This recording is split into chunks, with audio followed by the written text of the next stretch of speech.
नमस्कार। आप देख रहे हैं study IQ.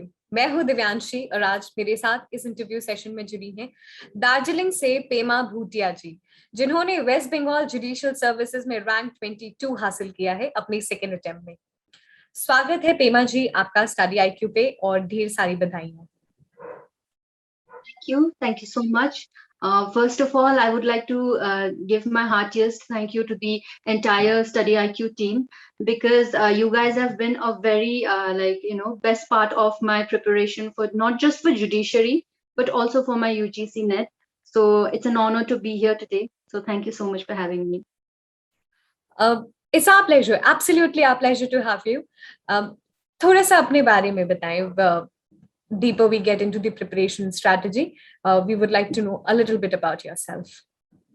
Yes, sure. Beginning from where I'm from, I come from Darjeeling, which is a beautiful hill station, and I have done my schooling from Mussoorie, which is in Uttaranchal. And after completing my school, I did my LLB graduation from North Bengal University, and I have done my post-graduation in law from Calcutta University. So after completing my master's, I qualified my UGC net, and then I began preparing for my judiciary. UGC net को clear करने के बाद आपने judiciary के बारे में सोचा. अब क्यों जुडिशरी, मतलब what was the motivation behind judicial services? तो जैसे कि सभी लोगों के मतलब सभी लॉ स्टूडेंट्स के लाइफ का एक पार्ट एंड पार्सल होता है, एक ड्रीम होता है कि जुडिशियल के लिए एस्पायर करे. तो मेरे लिए भी एक हमेशा से एक चाहत थी कि जुडिशियल के लिए मैं ट्राई करूं. तो लेकिन विद टाइम ऐसा हुआ कि जो प्रेस्टीज और social respect apart from that, एक जुडिशियल ऑफिसर का एक रोल जो होता है, किसी के लाइफ पे आप पॉजिटिव चेंजेस ला सकते हो. तो उस चीज का मुझे मतलब बहुत सा इम्पैक्ट हुआ मेरे ऊपर, and that was something which inspired me to aspire for judiciary. Pema ji, आपने बताया कि जैसे हर लॉ स्टूडेंट का पार्ट एंड पार्सल होता है जुडिशरी के लिए, आपने अपने पोस्ट ग्रेजुएशन के बाद सोचा अब बहुत जरूरी होता है एग्जामिनेशन की डिमांड को समझना.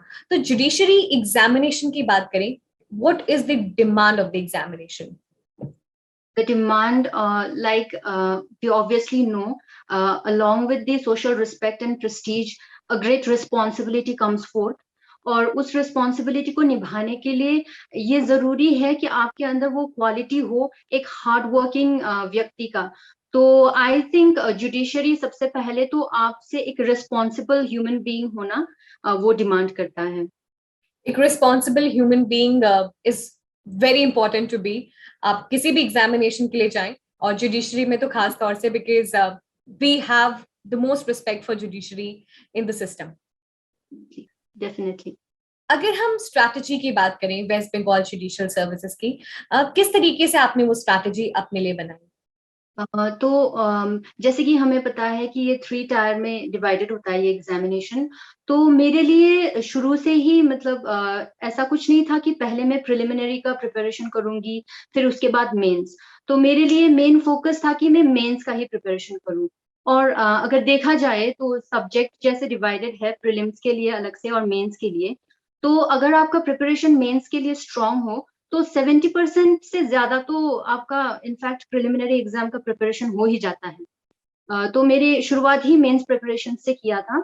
And apart from that, like a month prior to the examination, preliminary examination, बहुत सारा प्रैक्टिस किया था मैंने, जो कि प्रिलिमिनरी एग्जामिनेशन का एक पैटर्न रहा है एंड वो एमसीक्यू बेस्ड होता है. तो बहुत सारे ऐसे क्वेश्चंस होते हैं जो सेक्शंस के ऊपर डिपेंड रहता है. तो उसके लिए मतलब आपको रिवीजन के साथ साथ एक प्रॉपर प्रैक्टिस भी जरूरी होता है, specially for the time management. तो वो सब मैंने करा. मैं एक मतलब डेफिनेट बुक तो सबके लिए रिकमेंड नहीं कर सकती, but for me I had this guide book from universals. वहाँ पे ईच एंड एवरी सब्जेक्ट के एंड पे आपको मतलब एक नंबर ऑफ एमसीक्यूज दिया हुआ है, तो आप उससे गो थ्रू कर सकते हो. तो मैंने भी वैसे ही किया, बहुत सारा प्रैक्टिस किया, बहुत मेहनत की, even for preliminary also. And yes, that was pretty much the preliminary examinations preparation. बहुत सारी प्रैक्टिस के साथ साथ आप अपने सोर्सेज जो इस्तेमाल कर रहे हैं उनको बहुत ही वाइसली आपको चूज करना है इस प्रिपरेशन के लिए. पेमा जी, मैं आपसे ये पूछना चाहती हूँ कि पहले से ही आप मेंस की तैयारी कर रही थी। तो प्रीलिम्स और मेंस की तैयारी में एक सेग्रीगेशन और इंटीग्रेशन कैसे समझें और उसे कैसे करना चाहिए हर एस्पिरेंट को? जैसे मतलब मेंस, जैसे मैंने पहले ही बोला कि मेंस की प्रिपरेशन के साथ आपका 70% से ज्यादा तक तो आपका प्रिलिमिनरी एग्जाम कवर अप रह जाता है। तो ज्यादा से ज्यादा आप पहले ध्यान दें कि कॉमन सब्जेक्ट्स कौन सा है, एंड अगर वो सब्जेक्ट्स जो आपको प्रिलिमिनरी एग्जाम्स में है और मेंस पे जो आपको नहीं मिल रहा है, तो उन सब्जेक्ट्स को थोड़ा ज्यादा मतलब फोकस करें एग्जाम आने से पहले। And like I said, practice is must. ज्यादा से ज्यादा एमसीक्यूज आप मतलब सॉल्व करने की कोशिश करें। एंड यस, थ्योरेटिकल नहीं होता है तो एमसीक्यू बेस्ड होता है, तो इसीलिए आई वुड सजेस्ट कि प्रैक्टिस ही मतलब आप आपके लिए की है प्रीलिम्स के लिए। मेंस में बात करें तो कंपलसरी पेपर, ऑप्शनल और लैंग्वेज पेपर, इन तीनों की ही काफी इंपॉर्टेंस है। इन तीनों को किस तरीके से तैयार करना है, कैसे समझना है और क्या किन खास बातों का ध्यान रखना है? यस, अगर कंपलसरी पेपर्स के ऊपर आए हम, तो कंपलसरी एंड ऑप्शनल बोथ, मुझे लगता है कि फर्स्ट एंड फॉरमोस्ट आपका फोकस होना चाहिए प्रीवियस ईयर क्वेश्चन पेपर्स के ऊपर। तो मैंने भी बहुत रिगरसली स्टडी किया था क्वेश्चन पेपर को। इनफैक्ट हाफ अ मंथ मैंने क्वेश्चन पेपर स्टडी करने पर ही लगा दिया था। तो एक सर्टेन टाइमलाइन भी नहीं बता सकती, because there has been question papers जो मैंने रेफर किए हैं दैट डेटेड बैक टू 2007। तो आप समझ ही सकते हो 10 to 15 ईयर्स तक का तो मैंने कवर अप किया था। तो वहां से आपको पता चल जाता है कि किस टाइप का क्वेश्चन आता है। There are certain questions which are repeated, और जो पॉइंट्स पे आपको ज्यादा फोकस करना हो, टॉपिक्स, केस लॉज, किस तरह का आंसर्स वो डिमांड करते हैं, ये आपको क्वेश्चन पेपर मतलब स्टडी करने से आपको अच्छे से ही पता चल जाता है।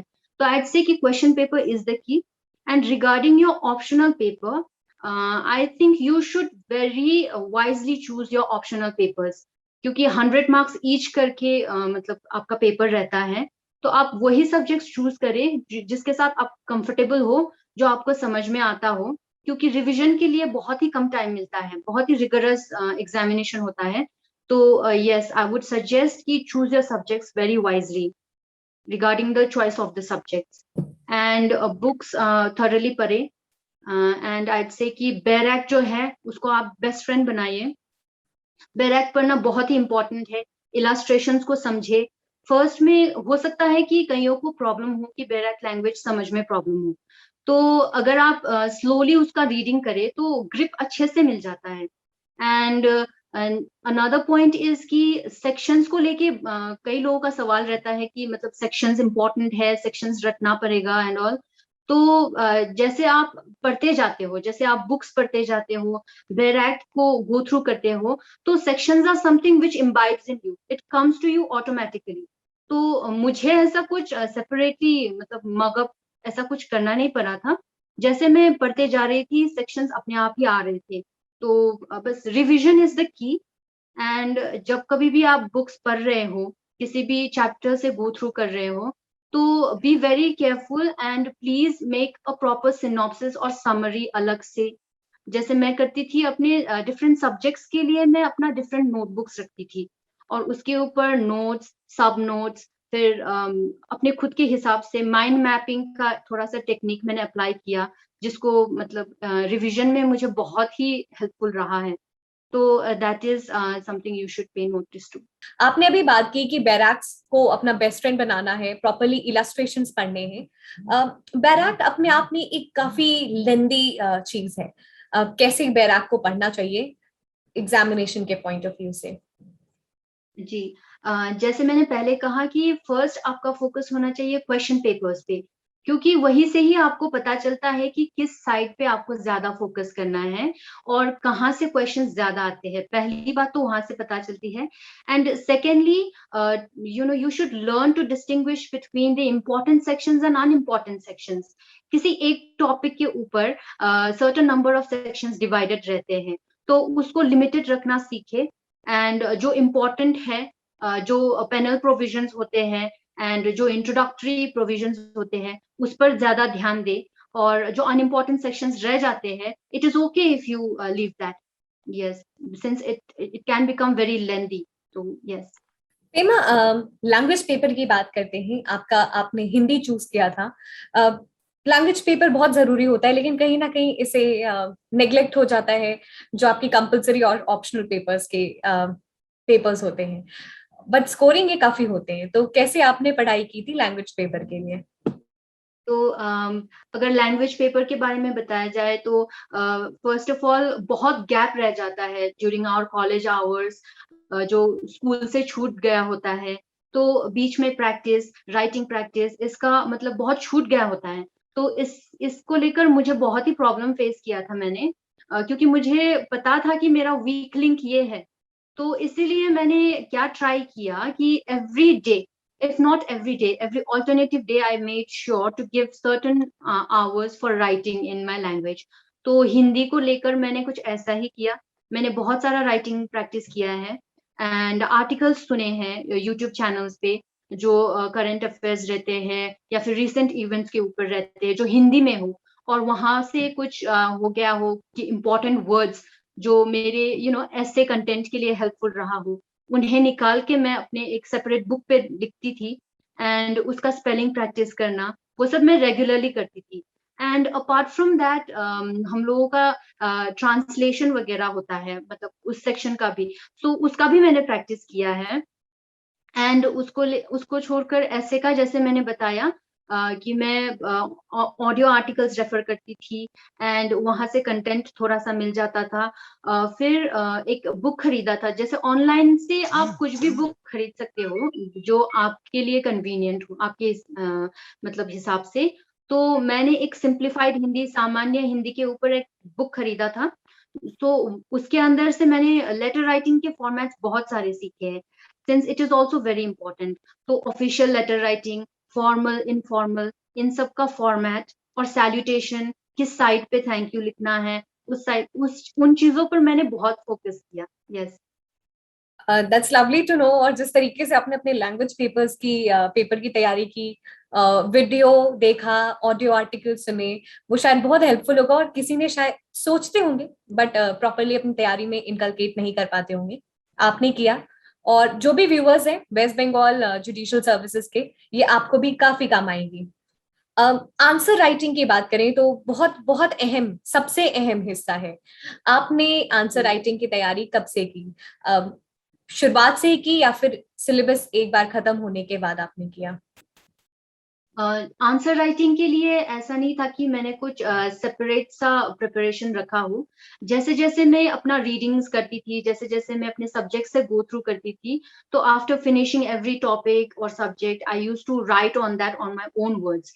एंड एक चीज का ध्यान मैंने रखा, apart from the regular format of introduction of proper body and conclusion, which is regular and very important also, मैंने एक चीज का मतलब कोशिश किया कि कंक्लूडिंग रिमार्क्स दे सकूं। तो जैसे एक लॉ के ऊपर मैंने आंसर अटेम्प्ट किया है, तो मैंने ट्राई करा है कि उसके ऊपर अपना मतलब थोड़ा सा पॉइंट ऑफ व्यू दूं। And here I would like to say one thing is, if you are doing such thing, please don't try and not to be too critical about the law. तो there is always two sides of a coin. तो मैंने ये भी ध्यान रखा है कि एक पॉजिटिव और एक नेगेटिव, जो जो भी मुझे वहां से लगा हो, तो उस हिसाब से मैंने आंसर्स पे दिया, if not in each and every answer, to most of them. Hema ji, आपने अभी मेंशन किया कि कंक्लूडिंग रिमार्क्स देती थी apart from that normal structure of intro, body and conclusion. उसको आप किसी एग्जांपल के थ्रू थोड़ा इलैबोरेट कर दें तो व्यूअर्स के लिए काफी आसान रहेगा। यस, बिल्कुल। फॉर एग्जाम्पल अगर हम, सो कंक्लूडिंग रिमार्क्स के बारे में अगर मैं कहूँ, तो जैसे कि एक रिसेंट टॉपिक उस टाइम पे जो चल रहा था वो था कि 3 years मैंडेटरी प्रैक्टिस के ऊपर बहुत सा न्यूज में था। तो मैं उसके ऊपर स्टडी कर रही थी एंड उसके ऊपर मेरा भी थोड़ा बहुत पॉइंट ऑफ व्यू था, जिसके साथ मैं अग्री भी करती थी और अग्री नहीं भी कर रही थी। तो उसको लेकर कंक्लूडिंग रिमार्क्स में मैंने एक दे दिया, मतलब फॉर एग्जांपल कि हाँ, 3 years मैंडेटरी प्रैक्टिस जो लोगों में मतलब स्टूडेंट्स करते हैं, उससे थोड़ा बहुत हेल्प हो सकता है, एज बिकॉज द स्टूडेंट और the candidate is aware of the court environment. So उस हिसाब से एक मैंने दिया। और फिर नेगेटिव में मैंने एक ऐसा पॉइंट दिया कि like it is not always given that if you are a practicing advocate that you will become a good judge. Even if you are not a practicing advocate, you can become a good judge, because that is something for which you will be trained.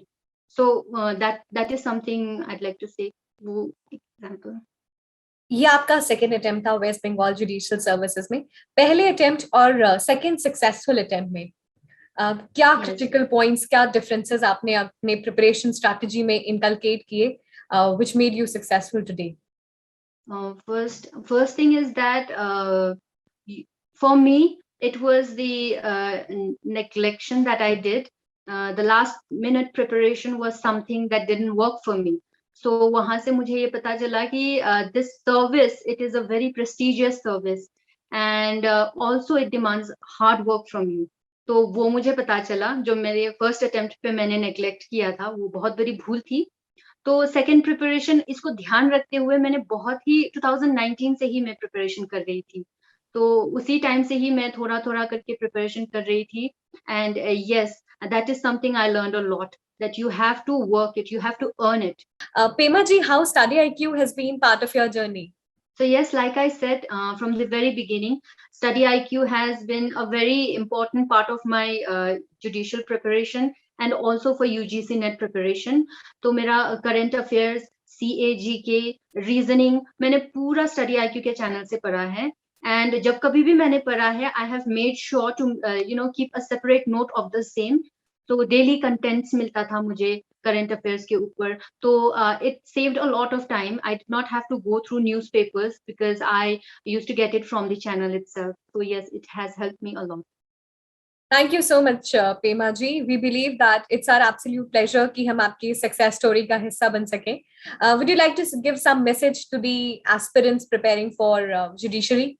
Yes, those of you who are preparing right now, I know at certain point you kind of break through and you have your difficult time. So that is extremely okay.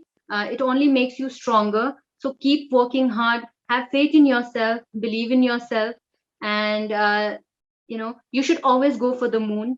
If you don't reach there, don't worry, you will fall among the stars. So you will shine. That's absolutely beautiful. Dream for moons, and even if you do not reach there, you'll fall through the stars. Thank you once again, Pema ji. We had an absolute lovely session with you, and we wish you all the very best. Thank you so much.